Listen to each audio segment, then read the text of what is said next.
मशरिक़ वस्ता में जारी अमरीका, इसराइल और ईरान तनाज़ा अभी ख़त्म भी नहीं हुआ कि यह खित्ता एक नए तसादुम की तरफ बढ़ता दिखाई दे रहा है। इस बार आमने सामने अमरीका और ईरान नहीं बल्कि इसराइल और तुर्की हैं। इन दोनों ममालिक के दरमियान शाम के शहर हल्ब के नज़दीक वाक़े एक मिलिट्री एयरबेस को लेकर चंद रोज़ पहले पैदा होने वाली कशीदगी अब खुली धमकियों तक पहुँच चुकी है और अब बात तुर्की की जानिब से इसराइली वज़ीर-ए-आज़म नेतन्याहू की गिरफ्तारी के इंटरनेशनल वारंट जारी करने तक चली गई है।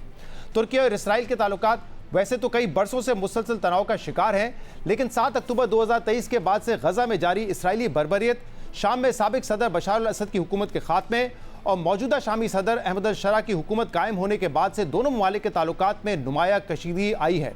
तुर्की के सदर तैयब अर्दोगान कई मरतबा गजा में इसराइली कार्रवाइयों को नस्लकुशी करार दे चुके हैं और नेतन्याहू की हुकूमत पर जंगी जराइम और इंसानियत के खिलाफ जराइम के इल्ज़ामात आयद करते रहे हैं। दूसरी जानिब इसराइली हलकों में तुर्की को अब एक नए ईरान के तौर पर भी देखा जाने लगा है और अब शाम के शहर हल्ब के नज़दीक वाक़े अबू अल ज़हूर नामी फ़ौजी अड्डा इसराइल और तुर्की के दरमियान कशीदगी का नया फ्लैश पॉइंट बन चुका है। तुर्की और इसराइल के दरमियान ये हालिया तनाज़ा उस वक्त शुरू हुआ जब इसराइल ने इस एयरबेस के रनवे और स्टोरेज मराकज़ पर 8 फ़िज़ाई हमले किए। इसराइल ने इल्ज़ाम आयद किया कि शाम अबू अल ज़हूर एयरबेस पर तुर्क फ़ौजियों की तैनाती की इजाज़त देने वाला था और इसराइली वार्निंग्स को मुसलसल नज़रअंदाज किया जा रहा था। इसराइल का यह भी दावा है कि अबू अल ज़हूर एयरबेस पर तुर्की के फ़ौजी दस्तों की मौजूदगी इसराइल की कौमी सलामती के लिए ख़तरा है, मगर तुर्की और शाम ने इसराइल के इन दावों की सख्ती से तरदीद की है। शामी वज़ीर ख़ारजा असद अल शैबानी ने अमरीकी न्यूज़ वेबसाइट एक्सियोस से गुफ्तगू में कहा कि शाम ने इसराइल पर वाज़े कर दिया था कि उसका अबू अल ज़हूर एयरबेस में तुर्क फ़ौजी अड्डा कायम करने का कोई मंसूबा नहीं है। शामी वज़ीर ख़ारजा का कहना था कि तुर्क फ़ौजी अफसरान ने हमले से चंद रोज़ पहले शाम में वाक़े इस अड्डे का दौरा ज़रूर किया था, लेकिन यह दौरा तरबियत और तजुर्बात के तबादले के शोबों में जारी फ़ौजी ताउन का हिस्सा था।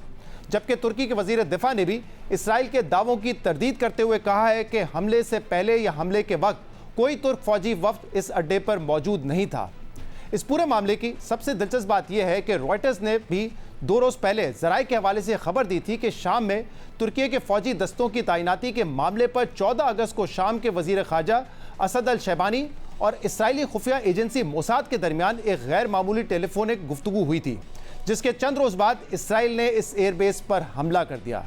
इस हवाले से बाज़ तजज़ियाकारों का कहना है कि इसराइल जनूबी और वस्ती शाम को एक बफर जोन की हैसियत से देखना चाहता है। इसराइल का ख्याल है कि अगर शाम के इन इलाकों में तुर्की के असर व रसूख में इजाफा होता है या तुर्की की फ़ौजी मौजूदगी कायम होती है तो इसराइल की इजारादारी ख़तरे में पड़ सकती है। यही वजह है कि 2 रोज़ पहले इसराइली वज़ीर-ए-आज़म नेतन्याहू ने वाज़े तौर पर कहा कि इसराइल शाम में तुर्की की फ़ौजी मौजूदगी को बर्दाश्त नहीं करेगा। נסבול התבססות צבאית טורקית שיורדת דרומה, כי היא מאיימת עלינו. את זה העברנו באופן כללי. עכשיו אנחנו ראינו שיש כוונה של טורקיה להתבסס בשדה תעופה דרומית לקו שלה, קרוב לחלב, והעברנו מסר. איך אגדיר לך את המסר? Don't. המסר עבר? המסר עבר, אבל כנראה שלא שמעו אותו, אז דאגנו שיבינו אותו בצורה יותר טובה. तुर्की ने नेतन्याहू के इन इल्ज़ामात को मुस्तरद करते हुए कहा है कि इसराइल के इन इल्ज़ामात का मकसद शाम की खुद मुख्तारी और इलाकाई सालमियत को निशाना बनाने वाली अपनी गैर कानूनी कार्रवाइयों को जायज़ साबित करना है। दूसरी तरफ इस पूरी सूरत हाल में तुर्की के एक और इक़दाम ने दोनों ममालिक के दरमियान कशीदगी में मज़ीद इजाफा कर दिया है। कल तुर्की ने इसराइली वज़ीर-ए-आज़म नेतन्याहू के रेड वारंट गिरफ्तारी जारी करते हुए इंटरपोल से भी उनके खिलाफ रेड नोटिस जारी करने की दरख्वास्त की है। तुर्की के वज़ीर इंसाफ एकन गोरलिक ने अपनी सोशल मीडिया पोस्ट में बताया कि तुर्की की जानिब से ये इकदाम मई में गजा की पट्टी की तरफ जाने वाले समूद फ्लोटेला को इसराइल की जानिब से रोके जाने और उस पर सवार 35 कारकुनों की गिरफ्तारी के सिलसिले में उठाया गया है। तुर्की की जानिब से इंटरपोल को दी गई दरख्वास्त में नेतन्याहू पर नस्लकुशी, इंसानियत के खिलाफ जराइम और पुरतशद्दुद कार्रवाइयों के चार्जेस भी आयद किए गए हैं। जबकि इसके जवाब में इसराइली वज़ीर-ए-आज़म नेतन्याहू के दफ्तर ने तुर्की के सदर रजब तैयब अर्दोगान को यहूद मुखालिफ डिक्टेटर करार देते हुए कहा है कि इसराइल खित्ते को अदम इस्तेकाम से दोचार करने के तुर्की की कोशिश के खिलाफ सख्ती से कार्रवाई जारी रखेगा। अहम बात यह कि तुर्की और इसराइल खित्ते के 2 अहम तरीन और ताकतवर ममालिक हैं। इसराइल दुनिया की सबसे बड़ी फ़ौजी और माशी कुव्वत अमरीका का इत्तेहादी है, जबकि तुर्की दुनिया के सबसे बड़े फ़ौजी इत्तेहाद नेटो का रुकन है। तुर्की की फ़ौज नेटो इत्तेहाद में शामिल अमरीकी फ़ौज के बाद दूसरी सबसे बड़ी फ़ौज है। तुर्की ने गुज़िश्ता चंद बरसों में अपनी दिफाई सनत को भी हैरानकुन तौर पर बढ़ाया है, खासतौर पर ड्रोन टेक्नोलॉजी में तुर्की एक आलमी ताकत बनकर उभरा है। यही वजह है कि इसराइल में तुर्की को मनफी निगाहों से देखा जाने लगा है और तुर्की के खिलाफ नफरत अंगेज जज्बात को फरोग दिया जाता है।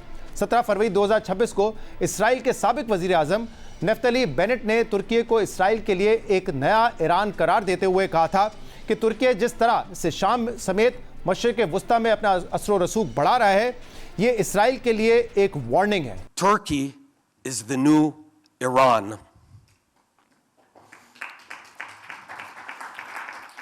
Erdogan is sophisticated, dangerous, and he seeks to encircle Israel. Israel के साबिक वजीर आजम के बयान से जाहिर होता है कि इसराइल तुर्की को ईरान के बाद एक बड़ा खतरा समझता है। लेकिन अहम बात यह है कि नेटो के साथ साथ तुर्की अब पाकिस्तान और सऊदी अरब के साथ मुश्तरका दिफाई मुआहदे का हिस्सा बन चुका है, जिसे मक्का जॉइंट डिफेंस एग्रीमेंट का नाम दिया गया है।